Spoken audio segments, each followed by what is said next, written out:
वर्मा भैया जी पिछले श्री राम कथा जो स्वांतः सुखायत श्री तुलसी मानस प्रचार समिति के भी सदस्य हैं, उनके द्वारा बताया गया कि मुरारी बापू ने मंगलाचरण में या वंदना प्रकरण में सोरठा तक गुरु जी महाराज का जहाँ पर वंदना आता है कि बंदव गुरुपद गंज कृपा सिंधु नर रूप हरि, यहाँ तक 14 लोगों की वो वंदना करते हैं। 9 वंदना मंगलाचरण में और जो 5 वंदना है वो क्रम से पंचायतन, चाहे आप इसको राम पंचायतन कह लीजिए या शिव पंचायतन कह लीजिए, विष्णु पंचायतन, ऐसी पंचायतन की बात आती है जो शास्त्र सम्मत भी है। तो सोरठे में 5 लोगों की वंदना, ऐसा संतों का ऐसा भाव रहता है। तो दूसरा जो सोरठा है उसमें संतों का ऐसा वाणी सुनने को मिलता है कि जैसे कि इसमें नाम का स्पष्ट वर्णन नहीं करते हैं गोस्वामी तुलसीदास जी महाराज। भैया जी ने भी जैसे बताया कि हम इसको सरस्वती के रूप में भी ले सकते हैं, जैसे गणेश जी की वंदना, पुनः फिर सरस्वती जी की वंदना। ऐसे अलग अलग संतों का मत है। कोई कहते हैं कि उमा शंकर की भी वंदना की गई, कुंद इंदु समदेव उमा रमन, और आगे चल करके गुरु महाराज की वंदना के साथ रविकर निकर की भी बात आई, तो सूर्य की भी वंदना। तो कुछ लोग सात की भी बात करते हैं, तो मेरा विषय खैर उस पर नहीं है। लेकिन जब वंदना सोरठा के माध्यम से प्रारंभ करते हैं गोस्वामी तुलसीदास जी महाराज, तो गणेश जी की वंदना से प्रारंभ करते हैं। जो सुमिरत सिद्धि कोई गणनायक करिबर बदन, जिनका स्वरूप है करिबर के समान है, हाथी के जैसा जिनका स्वरूप है, ऐसे गणनायक गणेश जी महाराज की मैं वंदना करने जा रहा हूँ। फिर आगे चल करके जब दूसरा सोरठा आता है तो हमारे मन में ऐसा प्रश्न उठता है कि क्या अपने नायक आराध्य श्री राम की वंदना गोस्वामी तुलसीदास जी महाराज करते हैं। तो अलग अलग संतों का मत है, तो इसमें हम किस भाव से मिले, आज मैं इसी विषय पर कुछ अपनी छोटी बुद्धि से कहने का प्रयास करूंगा कि जब प्रारंभ में गणेश जी महाराज की वंदना हुई है और बीच और किसी का नाम तो इतना जरूर कहा है कि जासु कृपा सुदयाल, जिसके कृपा से द्रवम सकल कलिमल दहन, कलिमल जो है कलियुग में जो मल व्यक्ति के हृदय में या उसके शरीर के रूप में या इंद्रियों में जो मल व्याप्त हो जाता है, जिसके कृपा से दहन हो जाता है, समाप्त हो जाता है। तो इसको इस रूप में भी देखिए कि गणेश जी महाराज को हम यहाँ पर उपस्थित रख करके इन सब बातों को ध्यान देने का प्रयास करेंगे। तो मूक होई बाचाल, मुख भी बाचाल हो जाता है। गणेश जी महाराज की वंदना करते हुए गोस्वामी तुलसीदास जी महाराज कहते हैं कि तुलसीदास जी महाराज, तुलसी के ऊपर ऐसी कृपा गणेश जी महाराज की होती है कि वो इतने बड़े श्री रामचरितमानस को कहते हैं वाचा अलंकरो दीदी वाचालम कहा गया। वाचाल शब्द यानी कुछ भी बोलता उसको भी वाचाल कहते हैं। लेकिन ऐसा गणेश जी महाराज की कृपा हुई कि ये तुलसी भी कुछ बोलने लगा, वो बोलने लायक हुआ। चढ़ाओ पंख चढ़े गिरिवर गहन। अब बताइए, जिनका सवारी की मूसक वाहन हो, और गणेश जी महाराज का वजन कितना होता है, भार कैसा होता है, दिखने में उनका स्वरूप कैसा है, लंबोदर कहा गया उनको। लेकिन लंबोदर होते हुए भी गणेश जी महाराज अपने पिताजी के ही गुणों का अनुगमन करते हैं। जैसे पिताजी वो भगवान भोलेनाथ जी महाराज ने जहर को भी पचा लिया, पचाने की शक्ति भोलेनाथ जी में कितनी है। गरल सुधा रिपु करई मिताई, गोपद सिंधु अनल शीतलाई। राम नाम का आश्रय लेकर के भगवान भोलेनाथ जी महाराज जहर तक को भी पचा लेते हैं। ऐसे लंबोदर जिनके बेटे हैं कहते हैं कि छोटी छोटी बातों को जो बचा ले, ऐसा नहीं कि हर जगह उसी का उसने मुझे ये कह दिया, इसने मुझे ये कह दिया। और जिन्होंने मूसक अर्थात चूहे को भी अपना वाहन स्वीकार किया, बताइए चूहे में कोई सामर्थ्य है? गिरिवर भैया एक प्रसंग सुना रहे थे कि प्रथम पूज्य होने का जब होड़ लगा तो सभी अपना अपना वाहन लेकर के आगे बढ़ने लगे। गणेश जी महाराज अपना मूसक को लेकर के वो भी आगे बढ़ने लगे।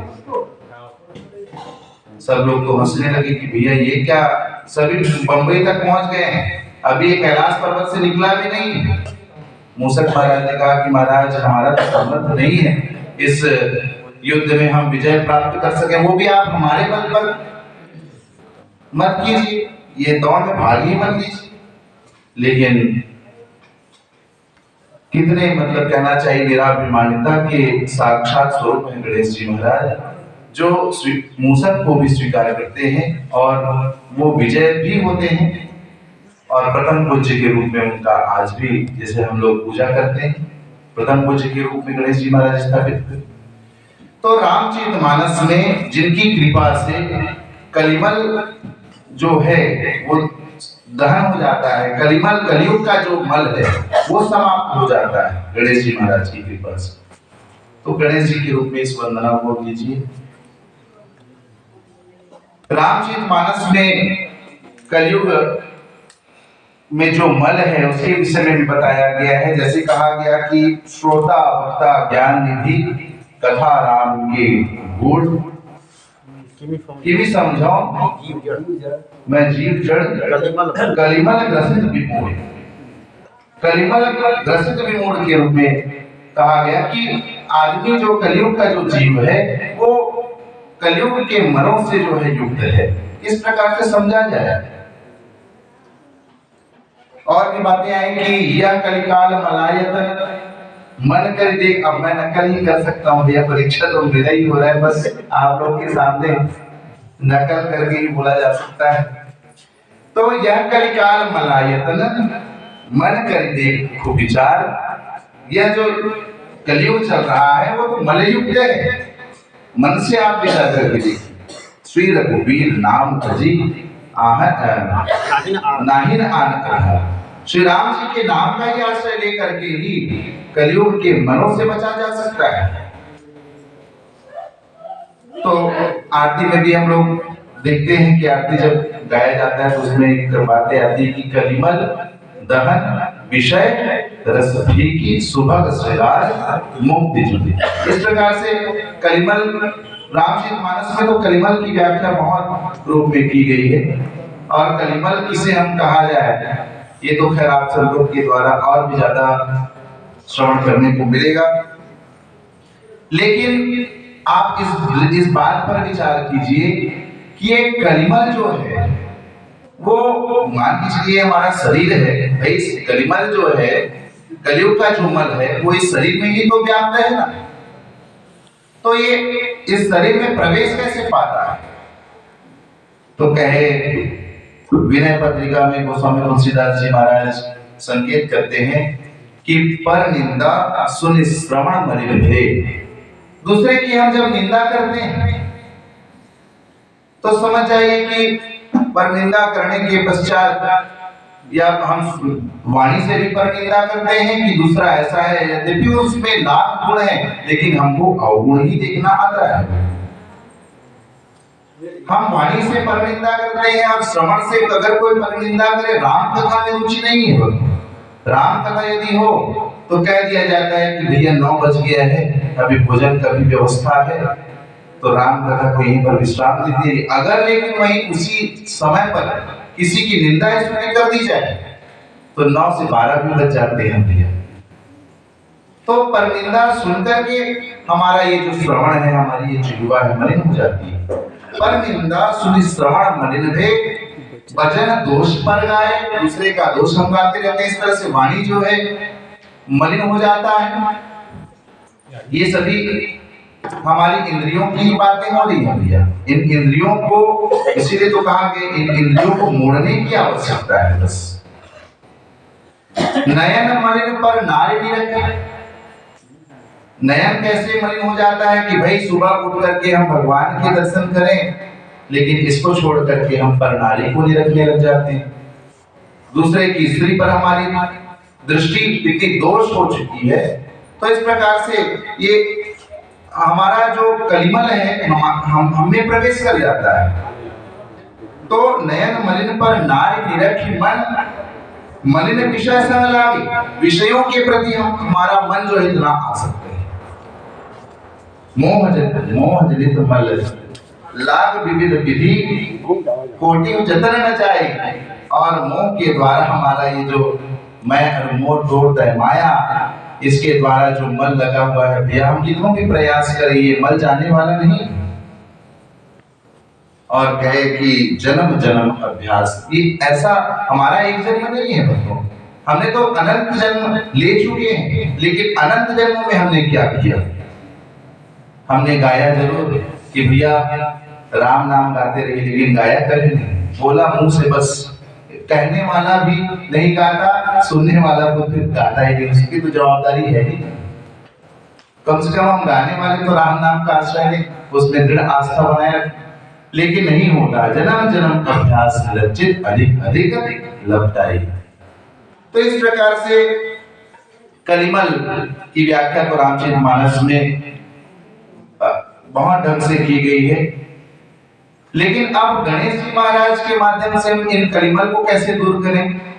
तो गोस्वामी जी महाराज ने, एक संत का ऐसा भाव है कि गोस्वामी जी महाराज यहाँ पर द्रवों सकल कलियुग जासु कृपा सुदयाल, यानी भगवान श्री गणेश जी महाराज की कृपा से कलिमल दहन जासु कृपा सुदयाल द्रवों सकल कलिमल दहन। तो गणेश जी महाराज का चुनाव क्यों किया गया? चाहते अपकरण की अगर हम बात, अगर भगवान गणेश जी महाराज के स्वरूप का हम देखें उनके स्वरूप को, तो भगवान के कानों पर यदि हम दृष्टि डालेंगे तो भगवान के गणेश जी महाराज के कान कैसे? सूपे के समान जिनका कर्ण है, सूप कर्ण जिनका एक नाम है। तो भाई कर्ण के भी बारे में हम लोग महाभारत में श्रवण करते हैं। एक हुए कर्ण, दूसरे रामचरितमानस में हुए कुंभकर्ण, जिनका कर्ण कैसा है? कुंभ के समान। जो भगवान के स्वरूप का जब ध्यान करते हैं वो भी मगन होते हैं। मगन के संबंध में राजेश रामायणी जी महाराज का मैं एक प्रवचन श्रवण कर रहा था भैया, उन्होंने कहा कि दो व्यक्ति मगन होते भगवान के स्वरूप का ध्यान करके। एक होते हैं कुंभकर्ण। कैसे मगन हुए? तो कहे कि राम रूप गुण सुमिरत मगन भय क्षण एक, रावण मांगे कोटि घट मद अरुनिस अनेक। क्षमा कीजिएगा, पूरा लिख उठा के आया। तो कुंभकर्ण जो है मगन होते हैं भगवान के स्वरूप का ध्यान करके, लेकिन वो एक क्षण के लिए। लेकिन उसके पश्चात रावण जो है बड़े बड़े घड़े में ला करके दारू, है ना, मुर्गा, महिष, मानुष, जो भी वहां की व्यवस्था है उसके अनुसार। अब भरत जी महाराज भी मगन होते हैं रामचरितमानस में। तो भरत जी महाराज के विषय में कहा गया, राम विरह सागर भरत मगन मन हो, विप्र रूप धरि पवन सुत आए गए जन को। तो मगन भरत जी महाराज भी होते हैं। तो कुंभकर्ण के विषय में भी यहाँ बातें नहीं कही गई भैया। यहाँ कहा गया सूपकर्ण, जिनका कान कैसा हो, सूपा के समान होना चाहिए। और सूपा का गुण क्या है? हमारे श्री भैया ने, इनके में दोष नहीं लगता है, इनका विशेषता तो यही है। तो उन्होंने कहा साधु के संबंध में कि साधु ऐसा चाहिए जैसा सूप स्वभाव, सार सार को वही रहे, थोथा दे बुरा। तो भाई गणेश जी महाराज के कान से हमको यही श्रवण करना चाहिए। हम निंदा रस का पान करते रहते हैं, लेकिन गणेश जी महाराज के जीवन में आप देखेंगे कि वो सार को ग्रहण करते हैं। इस रामचरितमानस का सार क्या है? इस रामचरितमानस के यदि हम सार ढूंढेंगे तो या संतों की वाणी सुनेंगे तो वो कहेंगे कि भैया राम नाम ही सार है। और राम नाम का आश्रय गणेश जी महाराज के जीवन में दिखता है। भोलेनाथ जी महाराज के माध्यम से उनको ये ज्ञान प्राप्त हुआ और महिमा जास जान के लगाओ प्रथम पूजियत नाम बढ़ाओ। तो सार अंश सम्मत सब ही है, सार अंश को लेते हैं। तो ये हम गणेश जी महाराज से सीख सकते हैं कि हमको भैया निंदा रस में डूबना ही नहीं चाहिए। जैसे मोरारी बापू जी महाराज एक दिन अपनी कथा में कह रहे थे कि एक दिन क्या हुआ कि जो गीता के प्रवचन करने वाले हैं राम सूरदास जी महाराज, उनके यहाँ मुरारी बापू पहुंच गए। मुरारी बापू जैसे ही पहुंचे तो राम सूरदास जी महाराज ने दुनिया की और कोई चर्चा न करते हुए कहा कि भैया बरबस राम सुमंत पठायो, इस पर इसके बारे में आप क्या कहना चाहते हैं? तो भगवान की कथा ही आप श्रवण करें, बाकी निंदा रस को आप बिल्कुल स्थान ना दें। ये गणेश जी महाराज जी से हमको सीखना चाहिए। आप गणेश जी महाराज के नयन को देखिए, भगवान श्री गणेश जी महाराज के आंख बहुत छोटे छोटे हैं कहते हैं। और कोई रामचरितमानस की चौपाई को साधारण यदि वक्ता हो तो वो तो ऐसे ही व्याख्या करेगा, लेकिन गणेश जी महाराज की जो सूक्ष्म दृष्टि है वो हमारे जो मानस के राजहंस हैं उनके विषय में संकेत करते हैं कि भैया मानस की जो दृष्टि, मानस का जो भाव है, तुलसीदास जी का जो भाव है, उसको आप सूक्ष्मता से उसको श्रवण कीजिए, देखिए, सुनिए, पढ़िए, जानने का प्रयास कीजिए। तो कैसे हम आंख से सीखें गणेश जी महाराज के? तो गणेश जी महाराज जैसे आगे बढ़े तो गणेश जी महाराज विजेता बनने के लिए आगे नहीं बढ़े कि मैं प्रथम पूज्य हो जाऊंगा। गणेश जी महाराज तो इस दृष्टि से आगे बढ़े कि भैया आगे जब हम बढ़ेंगे तो हो सकता है कि संतों का दरस तो होना ही है। नयन इसमें बताया गया कि नयन ही संत दरस नहीं देखा, लोचन मोर पंख कर देखा। आंखों का सदुपयोग क्या है? किस आंखों से हम संतों का दर्शन कर पाए। और नारद जी महाराज बीच में मिल गए। नारद जी महाराज का दर्शन उन्होंने किया। नारद जी महाराज कहे कि भाई आप क्यों दौड़ लगा रहे हैं? तो गणेश जी महाराज ने कहा कि हे नारद जी महाराज, हम आप जैसे संतों को ही तो देखने का हमारे नैनों को चाह थी, अभिलाषा थी, और आज पूरा हो गया। और हुआ क्या? नारद जी महाराज का आशीर्वाद हुआ और प्रथम पूज्य बन गया। तो इस प्रकार से हम अपने आंखों को संसार में ना लगा करके संतों के दर्शन के लिए यहाँ जब हम आए हैं तो आप जैसे संतों का दर्शन हो रहा है। ये आंख जो है हमेशा संतों के दर्शन के लिए लालायित होना चाहिए। भगवान के स्वरूप के दर्शन के लिए हम प्रयास करें।